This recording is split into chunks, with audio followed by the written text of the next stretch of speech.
ఇదేం ట్విస్టులు రా నాయన. తిరుపతిలో వెంకటేశ్వర స్వామి చూసినప్పుడు కూడా ఇంత ఆనందం కలగలేదురా. పాన్ ఇండియా సినిమా అని చెప్పి ప్రమోషన్లు పక్కనట్టు అసలు ట్రైలర్ వదలాలిగా.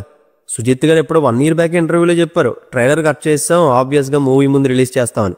మరి కట్ చేసిన ట్రైలర్ వదలకుండా ఇది కొత్త ట్రైలరా ఏంటో తెలియదు, కానీ ఇలా మాత్రం ఎప్పుడు చేయకూడదు. ట్రైలర్ అంటే 2 weeks ముందో 20 days ముందు రిలీజ్ చేస్తారు, కానీ మరీ మూవీకి 2 days ముందా, అది కూడా సగం సగం పనులతో.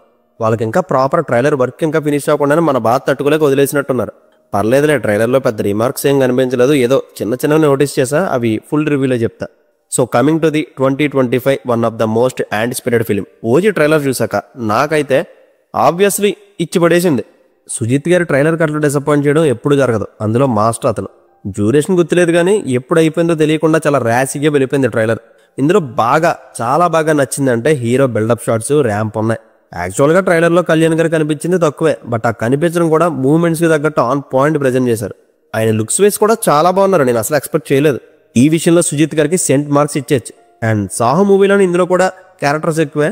ప్రకాష్ రాజ్ గారు, రాహుల్ రవీంద్ర, సుధాకర్ గారు, ఇమ్రాన్ హాష్మి గారు, శ్రీయారెడ్డి గారు, పేర్లు తెలియదు కానీ ఇంకా చాలా మందే ఉన్నారు.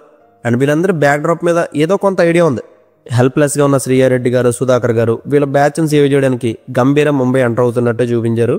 ఇమ్రాన్ హాష్మి గారు వీళ్ళ ప్లేస్కి వచ్చి వీళ్ళని చంపడం, గంభీర రివెంజ్ తీసుకోవడానికి ఎంటర్ అవడం, ఇదంతా కాయిన్కి 1 side అనిపించింది. అండ్ పొలిటికల్ కూడా ఏదో జరుగుతుంది. అండ్ కాయిన్ కట్టి తిప్పితే కథలో ప్రకాష్ రాజ్ గారు, రాహుల్ రవీంద్ర గారిని ఒక కార్న్ ఫైట్లో చూపిస్తుంటారు. యాక్చువల్గా ఇక్కడ ఒక చిన్న లీక్ చెప్తా, ఈ ఫైట్ సీక్వెన్స్ అదిరిపోతుందంట. ఓజీ విఎఫ్ఎక్స్ వర్క్ చేసిన మా ఫ్రెండ్ గారు చెప్పాడు. తప్పు అయితే సినిమా చూసొచ్చి మీరు నన్ను వేసుకోండి, నేను వెళ్ళి మా ఫ్రెండ్ గారు కొంత చెక్కేస్తా. అండ్ ఇవన్నీ ఓకే, కానీ అసలు అర్జున్ దాస్ గారి క్యారెక్టర్ ఏంటో కొంచెం కూడా రివీల్ చేయలేదు. అతను కూడా సపరేట్ గ్యాంగ్స్టరా, లేక ఓజీ వైపు ఉంటాడా, ఓమీ వైపు ఉంటాడా, న్యూట్రల్ అనేది కొంచెం కూడా గసరాకుండా సస్పెన్స్లో పెట్టేశారు. చూద్దాం, ఏదైనా సర్ప్రైజ్ ఎలిమెంట్ ఏమో. అతను ఏమీ లేకపోతే ఊరికే తమిళ నుంచి తీసిరావడానికి సుజిత్ గారు ఏం తెంగరోడు కాదని నా గట్టి నమ్మకం.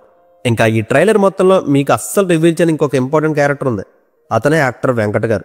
ఆయన ఈ సినిమాలో చాలా డేస్ వర్క్ చేశారు, బట్ ఆయన మాత్రం ఒక్క చోట కూడా రివీల్ చేయలేదు. ఇంకా మార్షల్ ఆర్ట్స్ డ్రెస్తో ఉండే గంభీర సీన్స్ని కూడా రివీల్ చేయలేదు.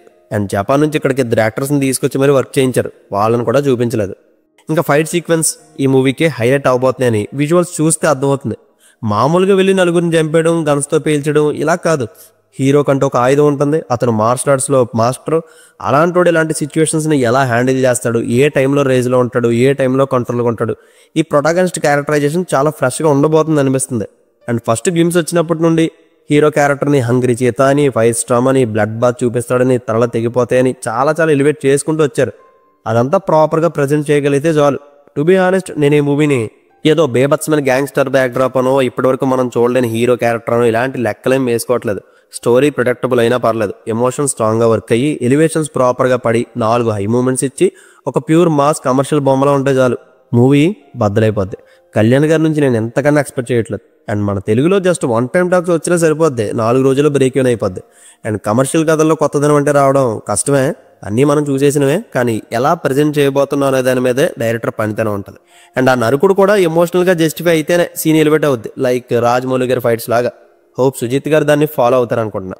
ఓవరాల్ ఫస్ట్ హాఫ్ డీసెంట్గా ఉండి, ప్రీ ఇంటర్వల్ టు ఇంటర్వల్ ఒక హై ఇచ్చి, second half starting 15 minutes slow అయినా పర్లేదు, లాస్ట్ 40 minutes ఎలివేట్ చేసి, ఎండింగ్ మళ్ళీ హై నోట్లో ఎండ్ చేస్తే చాలు, బొమ్మ దద్దరిల్లిపోద్ది. ట్రైలర్ చూస్తే ఇది గట్టిగానే వర్కౌట్ అయ్యేలా ఉంది. చూద్దాం, ఇంకా జస్ట్ 2 days ఉంది కాబట్టి hope it will be huge success. And Kalyan గారికి స్ట్రాంగ్ కంబ్యాక్ పడాలి. పాపం ఆయన 12 ఏళ్ళు అవుతుంది ప్రాపర్ కమర్షియల్ సినిమా హిట్ చూసి. ఈవెన్ సుజిత్ గారి పేరు కూడా 5 years తర్వాత మళ్ళీ స్క్రీన్ మీద చూడబోతున్నాం. సుజిత్ అన్న కోసమైనా మూవీ సక్సెస్ అవ్వాలని విష్ చేస్తున్నా. అండ్ ఫైనల్లీ మాట్లాడుకోవాల్సింది మన తమన్ అన్న. డౌట్ లేదు, ఈ మూవీ మ్యూజికల్గా గ్యాంగ్స్టర్ డ్రామాస్లోనే ఒక స్టాండర్డ్ సెట్ చేస్తుంది. తమనన్న లేకపోతే ఈ ప్రొడక్షన్ టీం పెట్టిన టార్చర్కి ఎప్పుడో మన అందరం నీరసం అయిపోతాం. బట్ తమనన్న ఇచ్చిన సాంగ్స్ అండ్ ఓఎస్టీస్ ఈ సినిమా హైప్ని లెవెల్ టు లెవెల్ పెంచుకుంటూ వెళ్ళాయి. వితౌట్ తమనన్న ఓజీని ఊహించుకోలేం. పర్లేదులే, మూవీలో కొంచెం సీన్స్ అటు ఇటు అయినా డాకు మహారాజుని లేపినట్టు టైం దొరికినప్పుడల్లా తమనన్న వాయించేస్తాడులే, అందులో డౌటే లేదు. అండ్ చెప్పడం మర్చిపోయా, ట్రైలర్లో నాకు అనిపించిన అన్ఫినిష్డ్ వర్క్ అంటే బ్లాస్టింగ్ సీన్స్ ఉన్నాయి కదా, అవి అంత ప్రాపర్గా కనిపించలేదు, లో క్వాలిటీలో కనిపించాయి. దట్టు కలర్ గ్రేడింగ్ కూడా ఇంకా చెయ్యాలి, ఇవే నేను నోటీస్ చేసింది. అండ్ లాస్ట్లో కళ్యాణ్ గారు ఓజస్ గంభీరా అని అరుస్తున్నప్పుడు దాని ముందు ఒక డైలాగ్ చెప్తుంటారు, అది మ్యూట్లోకి ఉంటుంది. అదేంటో గెస్ కొట్టి కమెంట్ చేయండి.